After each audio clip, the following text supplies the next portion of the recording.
بسم اللہ الرحمن الرحیم۔ السلام علیکم۔ حضرت سعید بن جابر جو کہ ایک تابعی بزرگ تھے، ایک دن ممبر پر بیٹھے ہوئے یہ الفاظ ادا کیے کہ حجاج ایک ظالم شخص ہے۔ ادھر جب حجاج کو پتہ چلا کہ آپ میرے بارے میں ایسا گمان کرتے ہیں تو آپ کو دربار میں بلا لیا اور پوچھا کیا تم نے میرے بارے میں ایسی باتیں بولی ہیں؟ تو آپ نے فرمایا ہاں بالکل، تو ایک ظالم شخص ہے۔ یہ سن کر حجاج کا رنگ غصے سے سرخ ہو گیا اور آپ کے قتل کے احکامات جاری کر دیے۔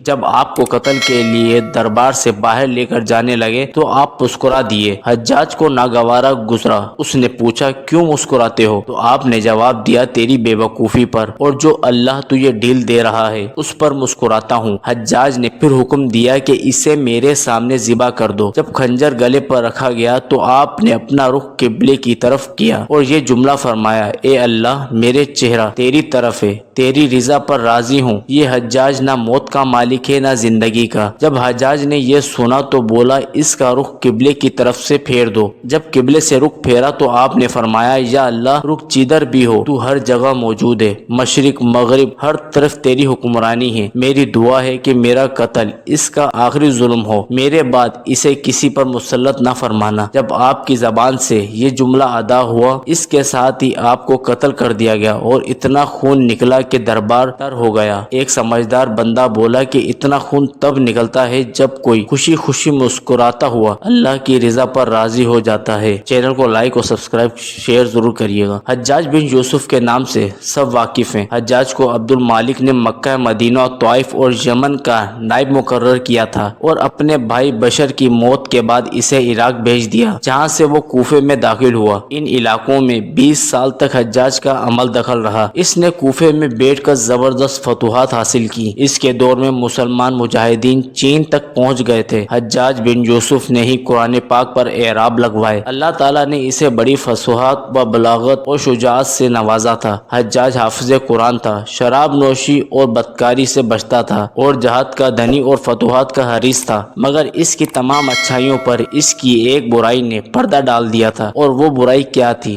ظلم۔ حجاج بہت ظالم تھا۔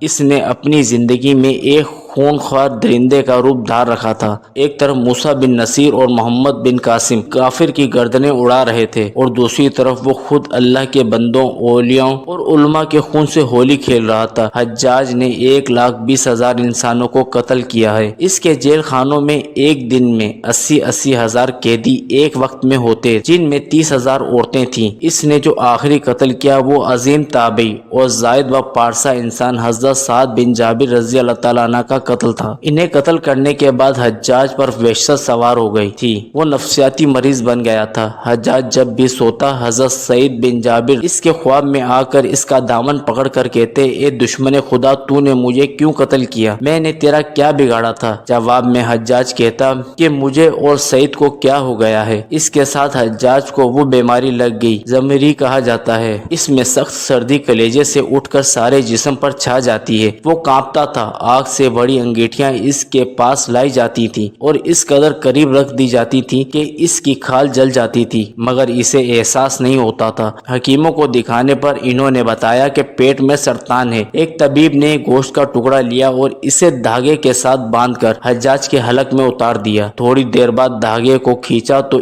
اس گوشت کے ٹکڑے کے ساتھ ایک عجیب نسل کے کیڑے چمٹا ہوا تھا اور اتنی بدبو تھی جو پورے 1 مربع میل کے فاصلے پر پھیل گئی۔ درباری اٹھ کر بھاگ گئے۔ حکیم بھی بھاگنے لگا۔ حجاج بولا تو کدھر جاتا ہے؟ علاج تو کر۔ حکیم بولا تیری بیماری زمینی نہیں آسمانی ہے، اللہ سے پناہ مانگ۔ حجاج جب مادی تدبیروں سے مایوس ہو گیا تو اس نے حضرت حسن بصری رحمۃ اللہ علیہ کو بلوایا اور ان سے دعا کی درخواست کی۔ وہ حجاج کی حالت دیکھ کر رو پڑے اور فرمانے لگے میں نے تجھے منع کیا تھا کہ نیک بندوں کے ساتھ چھیڑ چھاڑ نہ کرنا، ان پر ظلم نہ کرنا، مگر تو باز نہ آیا۔ آج حجاج عبرت کا سبب بنا ہوا تھا۔ وہ اندر باہر سے جل رہا تھا، وہ اندر سے ٹوٹ پھوٹ چکا تھا۔ حضرت بن جابر رضی اللہ تعالیٰ عنہ کی وفات کے 40 دن بعد ہی حجاج کی بھی موت ہو گئی تھی۔ جب دیکھا کہ بچنے کا امکان نہیں تو قریبی عزیزوں کو بلایا جو بڑی کراہت کے ساتھ حجاج کے پاس آئے اور بولا میں مر جاؤں تو جنازہ رات کو پڑھنا اور صبح ہو تو میری قبر کا نشان بھی مٹا دینا، کیونکہ لوگ مجھے مرنے کے بعد